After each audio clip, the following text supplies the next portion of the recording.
Okay, I just figured out something pretty cool. I figured out a way to actually get vision from your DJI controller in your MetaQuest 3 headset. So what you want to do is get yourself one of these quick, they're lightning cables, so it's a USB-C to C. I'll put links in the description. And this is just one of them, it's a Genki Shadowcast 2 4K USB 3.0 card reader. Just get one of them, and then just get one of these 4K converters so you can convert it from HDMI back to USB-C. You want to make sure that when you plug this in, make sure that you plug it into the controller first before you turn the controller on. That's very important, otherwise for some reason it doesn't pick up on it. So just connect it all like I'm doing this, and then connect it to the controller, but only turn the controller on once you've got everything up and running in the actual headset.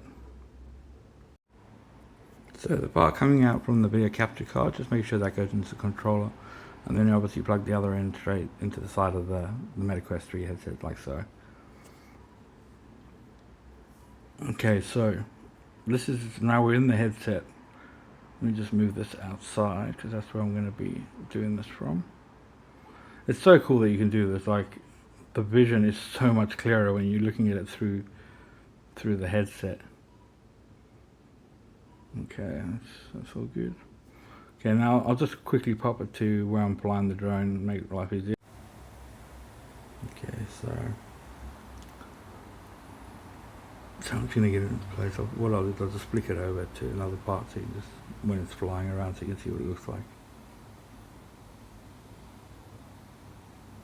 Yeah, so I'll move that into place again.